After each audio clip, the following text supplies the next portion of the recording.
Glória a Deus. Livro de Crônicas, capítulo 4,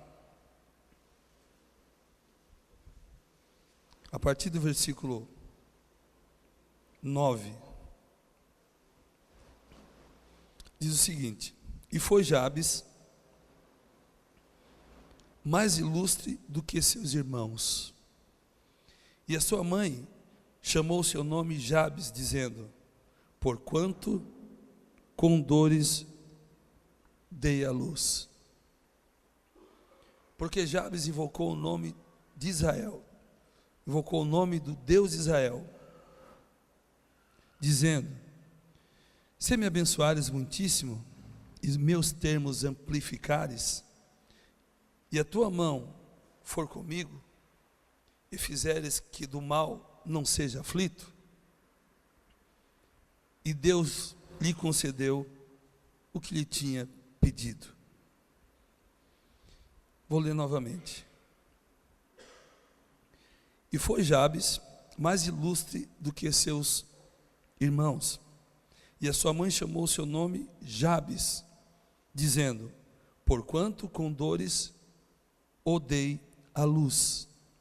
Porque Jabes invocou o Deus de Israel, dizendo: Se me abençoares muitíssimo e meus termos amplificares, e a tua mão for comigo, e fizeres que do mal não seja afligido, e Deus lhe concedeu o que tinha pedido. Pai eterno, nós te louvamos, bendizemos o teu nome, te agradecemos por todas as bênçãos que tu tens nos dado nesta noite, e pedimos que tu complete a tua obra através da tua palavra, e que saiamos daqui fortalecidos, sarados, prontos para viver, Senhor, mais intensamente na tua presença, em nome de Jesus, amém. Glória a Deus.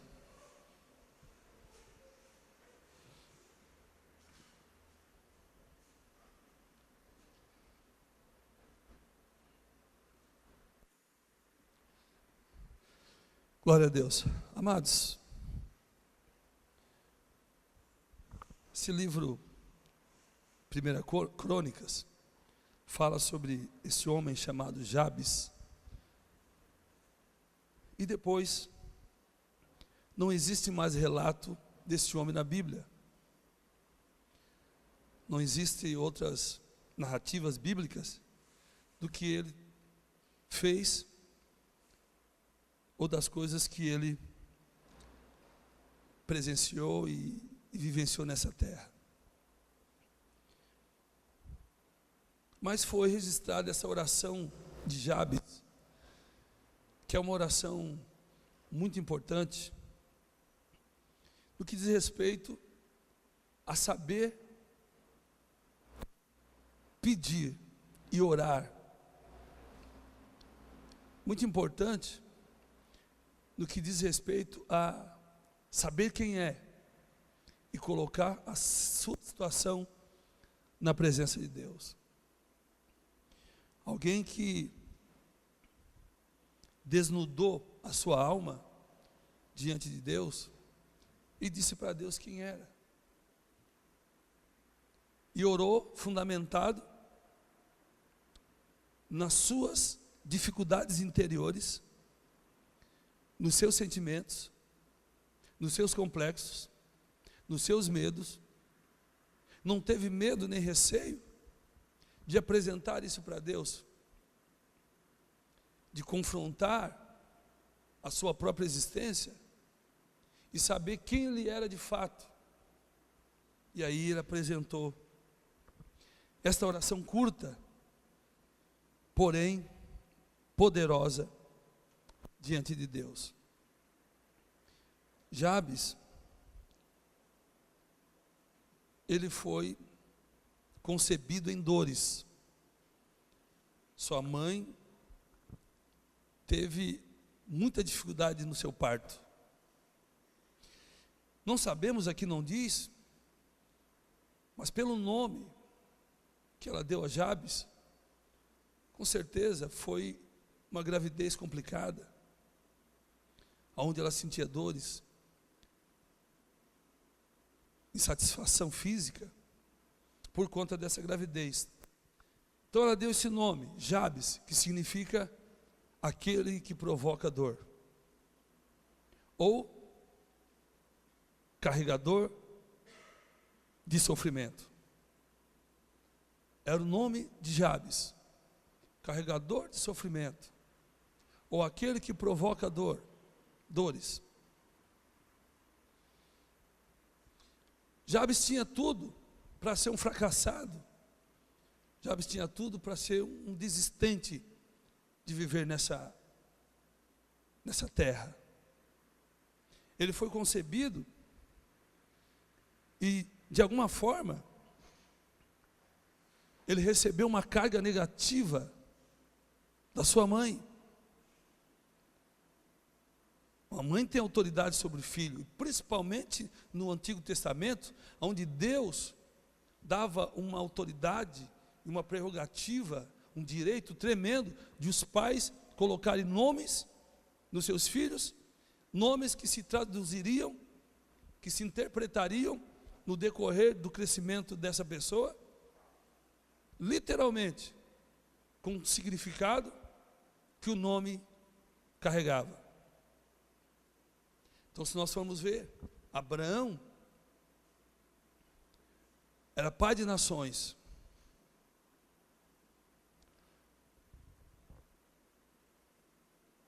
Pedro era Petros, pedra pequena, alguém muito duro. Pedro era. Jacó era enganador, e ele era enganador. Enganou seu sogro, enganou seu irmão.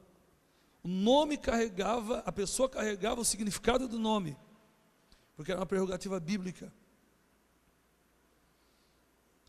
A questão toda é que Jabes não se entregou para esse karma, não fez disso um karma, uma doença, um estigma sobre a sua vida. Ele não aceitou.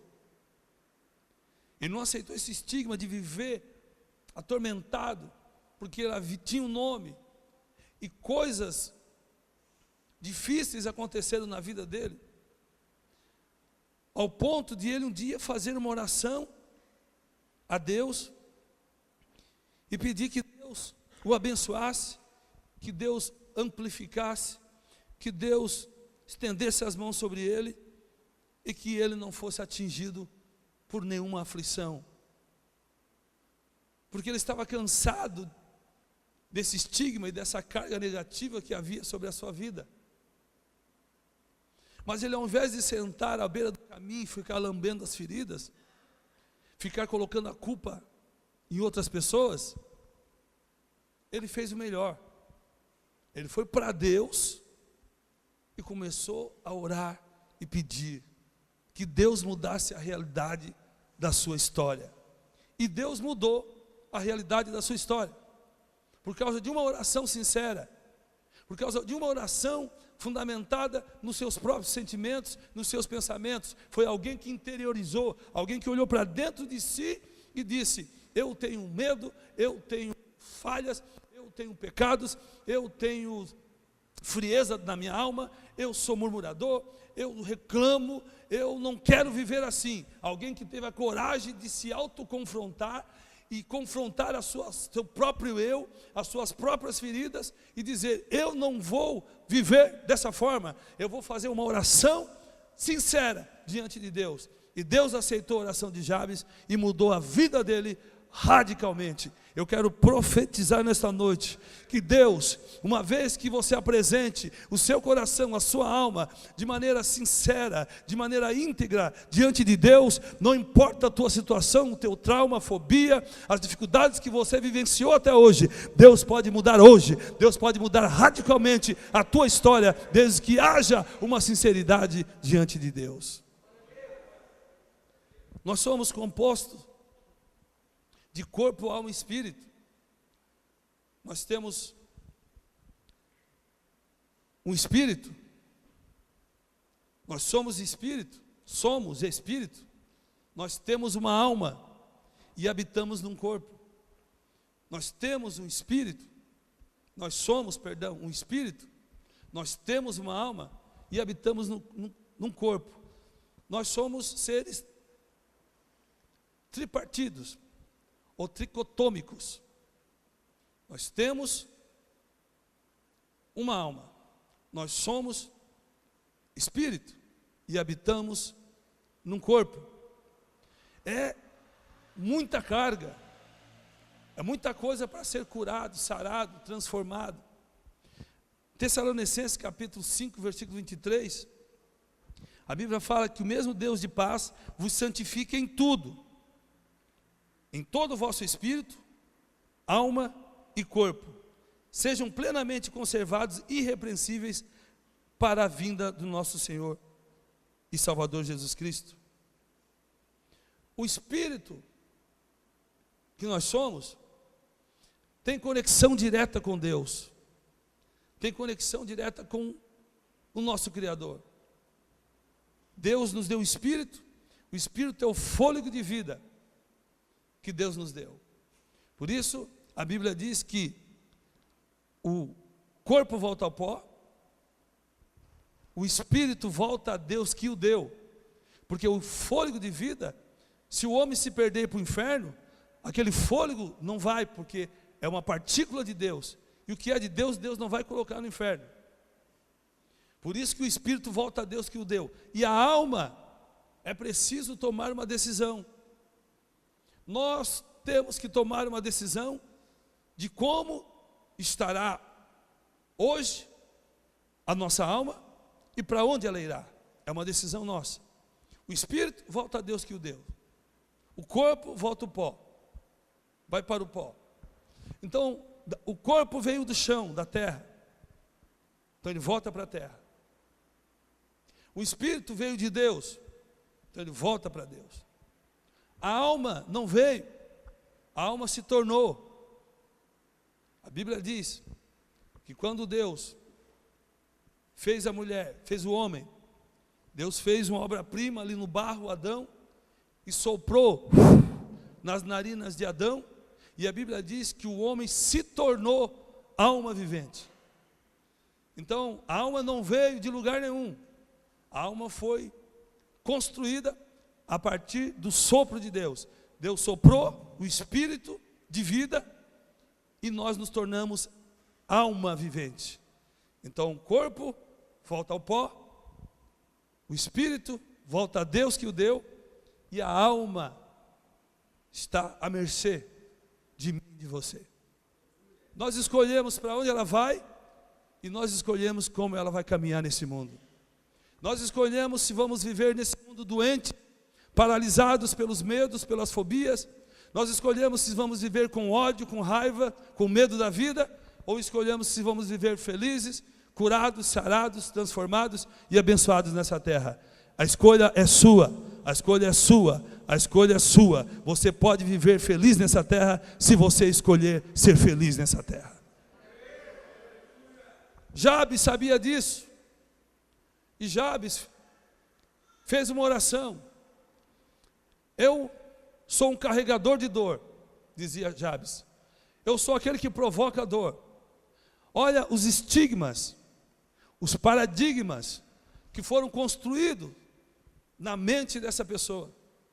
Alguém que tinha um nome esquisito, um nome esquizofrênico, um nome que fazia as pessoas pasmarem, ficarem perplexas. Qual é o teu nome? Eu sou aquele que provoca dor, ou aquele que carrega sofrimento. Aquele que carrega sofrimento, eu sou o carregador de sofrimento. E aí se ele quisesse melhorar, ele dizia, não, eu sou o que provoca dor. Você imagina alguém ficar com esse paradigma, vivendo nesse mundo, e as pessoas dizendo, olha lá, vai o carregador de dor, o provocador de dores. Lá vai o carregador de sofrimentos. Uma pessoa que tinha tudo para ser completamente infeliz. Uma pessoa que tinha tudo para ser derrotada. Uma pessoa que tinha tudo para fugir dessa sociedade e viver isolado em algum lugar do mundo. Alguém que tinha tudo para se suicidar, para não querer mais viver. Alguém que foi estigmatizado, lançaram um karma indiano, que se ele não fosse crente, permaneceria para sempre. Se ele não resolvesse a sua vida, permaneceria para sempre. Quero lhe dizer que a alma é a sede do entendimento, é o nosso eu, é nossas vontades, nossas emoções, o nosso querer está na alma. O espírito é a conexão de Deus conosco. Deus fala no nosso espírito. A alma escolhe se obedece ou não obedece. O corpo é o que executa as escolhas. O corpo físico, a gente vai e volta, toma, pega, vai ou não vai. A atitude corporal é uma atitude espiritual, porque essa atitude corporal de vir na igreja, de cantar, de chorar, de orar lá na sua casa, de ir no monte, de trabalhar, tudo isso é conduzido pelo nosso interior. Porém, amados, como Jabes entendeu que não poderia viver assim. Por quê? Porque Jabes, ele tinha um coração dividido. Um coração dividido entre o que ele sabia e entre o que ele vivia. Ele sabia que Deus era poderoso, ele sabia que Deus poderia mudar a vida dele, ele sabia que Deus poderia construir uma nova história para a sua vida, ele sabia que Deus faz coisas impossíveis, que Deus podia fazer algo tremendamente poderoso e mudar a sua vida de maneira radical. Ele sabia. Porém, o que ele vivia era uma vida de dor, uma vida de lágrimas, uma vida de sofrimento, uma vida de desespero, uma vida que tinha tudo para buscar subterfúgios, evasivas, para fugir das realidades da vida. Ele tinha tudo para colocar a culpa em todos. Ele poderia colocar a culpa em muitas pessoas, como muitos fazem. Ele poderia culpar o governo, culpar o irmão, culpar o pai, a mãe que colocou aquele nome nele. Ele podia culpar qualquer pessoa. O mundo tinha uma dívida em relação à vida dele. Como muitos de nós, como muitas pessoas que se revoltam, que criam raiz de amargura, que falam mal de um de outro, porque existe um sofrimento. É uma pessoa que carrega sofrimento, que é uma pessoa que provoca dores nela e provoca dores em outras pessoas também. Ela carrega o seu sofrimento e por conta disso, ela precisa fazer com que outras pessoas também sofram, porque as pessoas que são feridas, machucadas, elas não suportam ficar sozinhas. Consciente ou inconscientemente, elas passam as suas machucaduras e os seus sofrimentos e os seus medos e as suas angústias para outras pessoas. Elas propagam o medo, propagam a tristeza, a dor, a angústia. Jairo fez diferente. Ele não disse: eu não vou colocar a culpa em ninguém. Eu tenho um Deus que vive e reina para sempre. Eu tenho um Deus que tem todo o poder nos céus e na terra. Eu tenho um Deus que pode curar a minha alma. Então eu não vou colocar a culpa na minha esposa, e nem no meu esposo, e nem na minha mãe, nem no meu pai, nem nos filhos, nem no meu patrão. O problema está comigo, e eu preciso resolver. Eu preciso fazer uma oração sincera, ir diante de Deus, e parar de me sustentar com as misérias da minha alma, e começar a ir na presença de Deus, e me derramar na presença de Deus, e lançar para Deus todos os meus medos, todas as minhas dificuldades, todos os meus problemas. Eu não vou buscar subterfúgios para a minha alma. O que são subterfúgios? Você está triste, você vai arrumar alguém te entristeceu. Se você está feliz e alegre, você vai dizer que você lutou por isso e conquistou os teus sonhos, e conquistou a alegria. Mas se você estiver triste, a tendência é falar que você está triste por causa do fulano, por causa do ciclano, porque não fizeram isso, porque não me deram essa oportunidade. A nossa alma sempre quer colocar a culpa nos outros. A nossa alma não quer absorver a nossa própria, o nosso próprio sofrimento e, por consequência, a nossa própria culpa. Jairo decidiu lutar. E ele fez uma oração tremenda. Antes de falar da oração, nós precisamos entender que o apóstolo Paulo, no capítulo 12 de Romanos, ele diz: rogo-vos, pois, irmãos, pela compaixão de Deus, que entregueis os vossos corpos em sacrifício vivo e santo a Deus, que é o vosso culto racional, e não vos acomodais ou não vos moldeis com este mundo, mas transformai-vos pela renovação do vosso entendimento. É necessário que a gente consiga refrear um pouco a nossa alma, para que possamos pensar, porque a alma, ela é cheia de emoções. Todos falamos e sofremos, e muitas coisas na nossa vida nós fizemos baseada nas nossas emoções, fundamentada nas nossas vontades, no nosso sofrimento.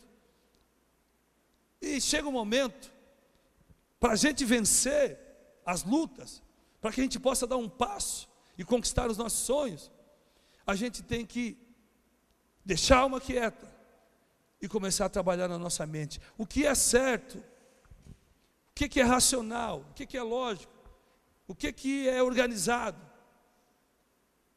Eu vou, de alguma forma, me prejudicar, indo, falando e me conduzindo, fundamentado nas minhas emoções, emoções de ira, emoções de raiva, emoções de medo, rancor. Alguém fez alguma coisa muito ruim, o pai, a mãe, o filho, o irmão, o patrão, o professor. Alguma coisa aconteceu de muito ruim. A criança que foi abusada quando ainda era criança, que foi violentada. De quem é a culpa? A tendência é que nós não resolvemos, a tendência é que nós não queremos resolver os nossos problemas a partir de nós mesmos. Nós queremos colocar alguém, culpar alguém, buscar alguém que tem culpa do que falaram, do que fizeram, para resolver. Nós nunca vamos conseguir resolver os nossos problemas internos se nós não decidirmos olhar para dentro de nós e dizer: por que eu sinto raiva? Por que eu tenho mágoa do meu pai ou da minha mãe tantos anos? Por que eu tenho mágoa de pessoas que me feriram há 10, há 15 anos? Por que isso acontece? Porque existe uma doença, existe um trauma, um medo que precisa ser removido, que precisa ser levado para a presença de Deus, que precisa ser conduzido para a presença de Deus. É necessário, não importa quantos anos levou, quantos anos fazem, é necessário colocar para Deus as feridas da alma. A Bíblia fala, no livro de Jeremias, no capítulo 8, no versículo 22, diz assim, a partir do 21, estou quebrantado pela ferida do meu povo, ando de luto e o espanto se apoderou de mim. Estou quebrantado pela ferida do meu povo, ando de luto e o espanto se apoderou de mim. Porventura não há óleo em Gileade? Porventura não há unguento em Gileade? Ou não há médico lá? Porque, pois, não teve lugar a cura do meu povo? O profeta estava dizendo: existe óleo em Gileade, o óleo para curar as feridas. Lá também existe médico para curar as feridas. Então por que o meu povo não foi curado? Porque o meu povo não reconheceu as suas feridas. Porque o meu povo não reconheceu os seus complexos. Porque o meu povo olhou para dentro de si e não admitiu que havia machucaduras, que havia uma vida de sofrimento, o meu povo preferiu jogar para fora e culpar outras pessoas. Meu povo preferiu buscar o problema no governo, nas autoridades, nos parentes, na família, buscar e detectar o problema fora, enquanto o problema está dentro. As feridas da alma, as feridas do coração, corações divididos, corações partidos. Jesus disse que um coração dividido não subsiste, uma família dividida não subsiste, uma casa dividida não subsiste. Existem muitas pessoas que vão pagar um preço muito alto por não querer ser curada. A Bíblia fala em Oséias que Deus estava chamando um povo para ser curado. Deus estava chamando um povo para ser curado. Oséias capítulo 11. Deus chamou um povo para ser curado, e esse povo não quis ser curado. Capítulo 11, diz assim, versículo 3: Todavia eu ensinei a andar a Efraim, tomei-os pelos seus braços, mas não conheceram que eu os curava. Atraí-os com cordas humanas, com cordas de amor, eu fui para com eles como os que tiram o jugo de sobre suas queixadas, ele lhes dê mantimento. Mas o meu povo não quis ser curado. Irmãos, estou trazendo uma palavra curta, porque o tempo passou, mas para que entendam que muitas bênçãos de Deus, muitas coisas que nós queremos conquistar de Deus, elas não virão enquanto nós não decidirmos fazer o que fez Jabes. Senhor, eu preciso que Tu me ajude, eu preciso que Tu me livre de todo mal, eu preciso que Tu me livre desta alma aprisionada. Jabes reconheceu que a sua alma estava aprisionada. Ele entendeu: eu estou aprisionado por esse estigma, eu estou aprisionado porque eu sou aquele que carrego dor, eu sou aquele que carrego sofrimento, eu sou aquele que provoco dores, a minha alma está rachada. E ele entendeu isso, ele entendeu que as suas emoções estavam bagunçadas, ele não conseguia crer em Deus de maneira nítida, porque havia muita mágoa, havia muito rancor, havia muita tristeza, havia falta de perdão.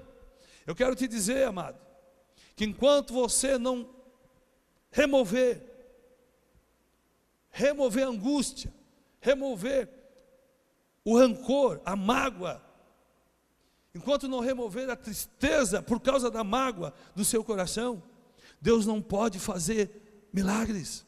Deus não pode te curar, porque Deus não é invasor.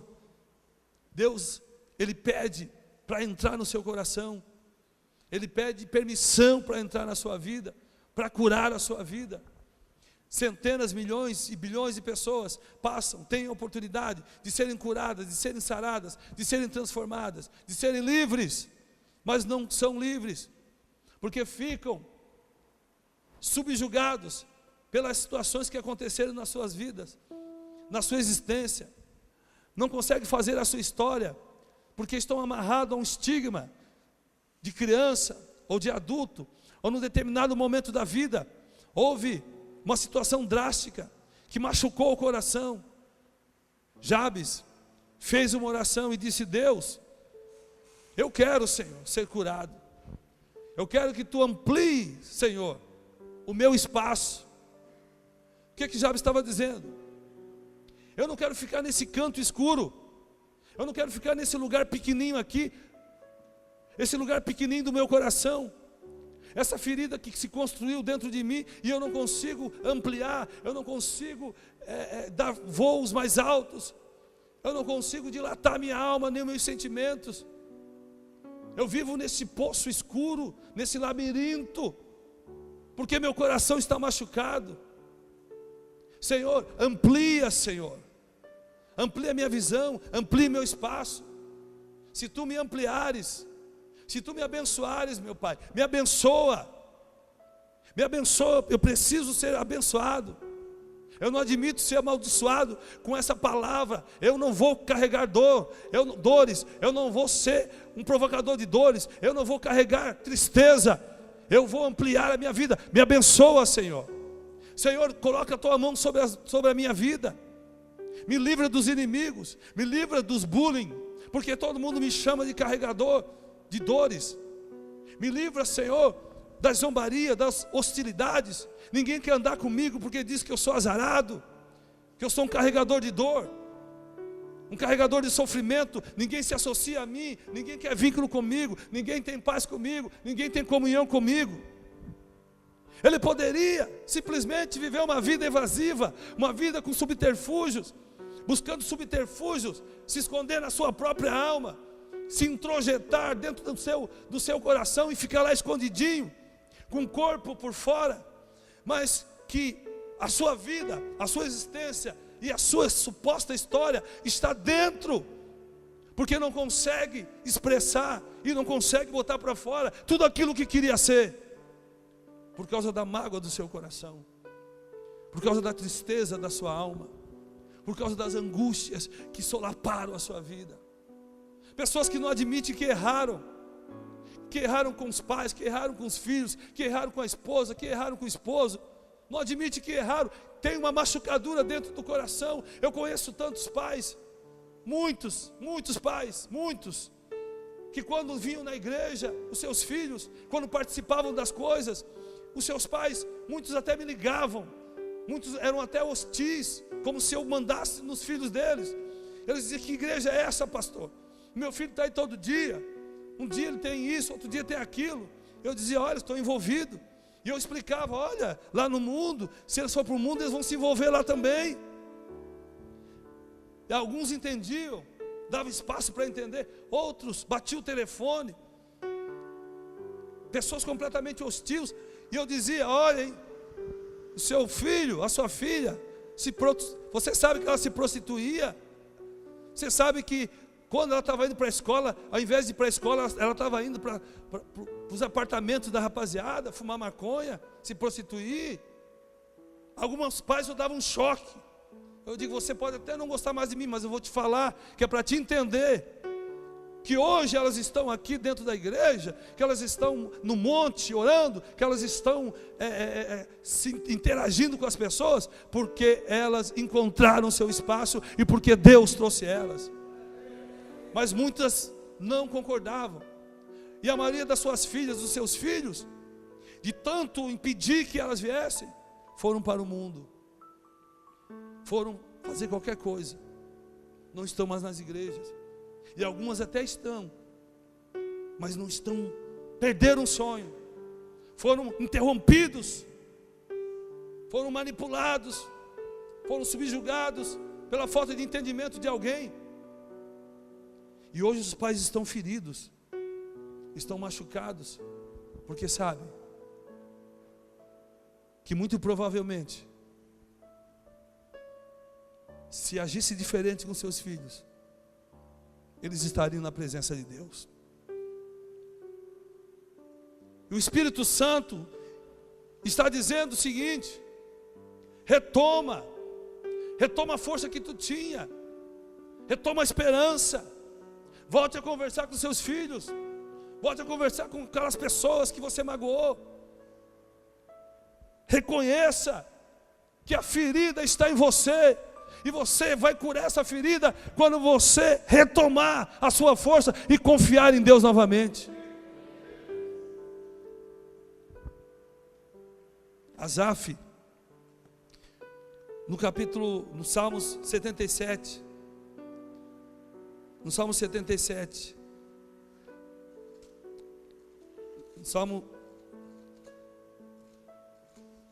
ele disse o seguinte, no Salmo 77,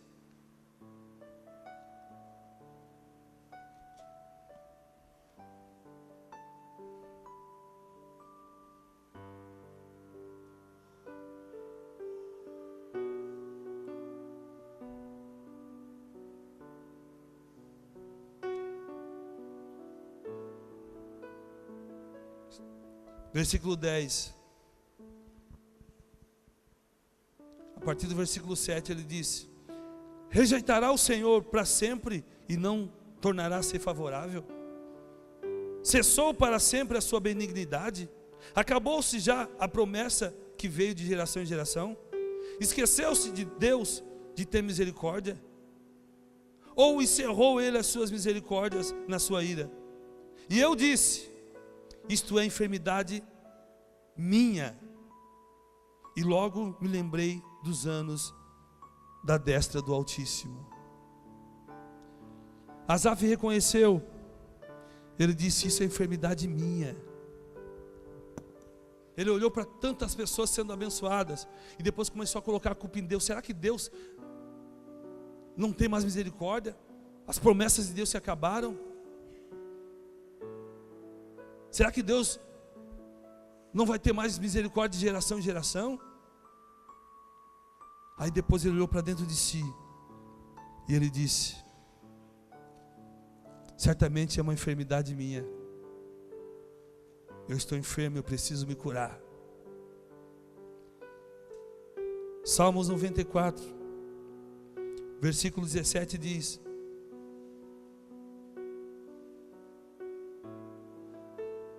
versículo 18: quando eu disse, o meu pé vacila, a tua benignidade, Senhor, me susteve, multiplicando-se dentro de mim os meus cuidados, as tuas consolações reanimaram a minha alma.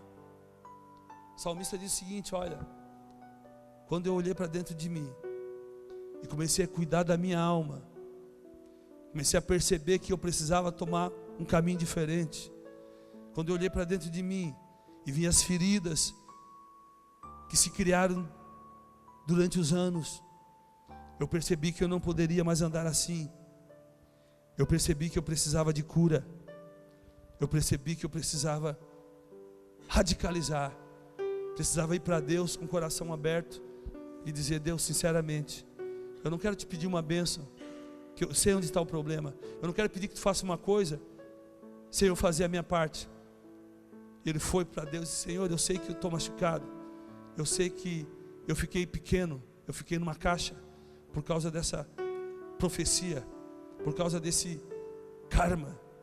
Eu sei que eu estou com dores, eu estou gelado, frio, eu não perdoo ninguém, não tenho emoções boas, estou sempre procurando alguém para culpar, estou sempre desconfiado com as pessoas, estou sempre com o pé atrás, não confio nas pessoas. Eu sei porque eu estou machucado, mas eu não quero mais andar assim. Quero ser livre, quero ser feliz. Então, Senhor, amplia a minha mente, amplia meu coração, me abençoa, Senhor. Não permita mais que essa aflição venha até mim. Jeremias 10, versículo 19. Alguém que estava ferido com muita dor disse: ai de mim, por causa do meu quebrantamento, a minha chaga me causa grande dor. E eu tinha dito: certamente esta é uma enfermidade que eu poderei suportar. Essa pessoa tinha dito: eu posso suportar essa enfermidade, ela está me causando grandes dores. Mas ele disse: eu posso suportar essa enfermidade. Ele pensou que poderia. Amado, ninguém pode suportar a enfermidade da alma por muito tempo. Ninguém pode ficar com o coração rachado, ferido, magoado por muito tempo, sem sofrer as consequências. É preciso perdoar, é preciso amar, é preciso voltar lá atrás e restaurar o relacionamento que foi quebrado. Talvez um relacionamento que não seja nem tão bom assim, mas vai lá restaurar o perdão. Vai lá buscar o pedaço, o que era bom no teu coração que ficou lá atrás. Coisas boas do coração que ficaram lá atrás, por causa de uma situação. Você veio, mas o coração, ou um pedaço dele, ficou lá. Uma parte boa do teu coração ficou doente, por causa daquela situação. Ele pensava que podia andar, mas no versículo 20 ele diz: a minha tenda está destruída, e todas as minhas cordas se quebraram. Os meus filhos se foram de mim, e não existem mais. Ninguém há mais que estenda a minha tenda, e que levante as minhas cordas. Ele pensava que poderia andar. Nós pensamos, o mundo pensa, que pode andar ferido por muito tempo. As feridas se aprofundam a cada dia. As dores se tornam dores pontiagudas a cada dia, até o momento de não poder mais suportar a dor. E quando não pode mais suportar a dor, a gente grita, mas não grita para Deus. A gente grita com os familiares, a gente grita com as pessoas que estão perto de nós. A gente coloca a culpa em alguém. A gente fica com abuso de alguém. A gente fica com o pé atrás, desconfiado com as pessoas. Mas a dor é nossa. E nós precisamos ser curados. Nós precisamos aceitar a cura. Já estou encerrando. Como nós oramos antes, nós sempre oramos mais antes. Agora eu só vou fazer um apelo rápido. Daquelas pessoas que, assim como Jabes, digam: Deus, eu abro a minha mão à palmatória, eu desisto de lutar contigo, eu desisto de lutar comigo, eu desisto de lutar com as circunstâncias, eu me prostro, eu me rendo, e eu mostro a Ti, Deus, as minhas feridas, que impedem a minha alegria, a minha felicidade, que impedem de eu vencer na vida espiritual, emocional, sentimental, financeira, porque eu fiquei sobremodo encurralado, por causa da pequenez da minha alma, porque os sofrimentos não permitem mais que a minha inteligência flua, a minha sabedoria, a habilidade não flui mais, porque existe dor, e ninguém consegue trabalhar com muita dor, ninguém consegue produzir com dores pontiagudas. A gente produz quando a dor é uma dor que tem significado, uma dor do propósito, uma dor da renúncia para fazer a vontade de Deus. Essa dor é uma dor que tem significado. Então essa dor, ela vai trazendo cura. Mas as dores sem propósito, elas trazem mais dor, mais dores, mais feridas, até que a tenda caia. Nos coloquemos de pé.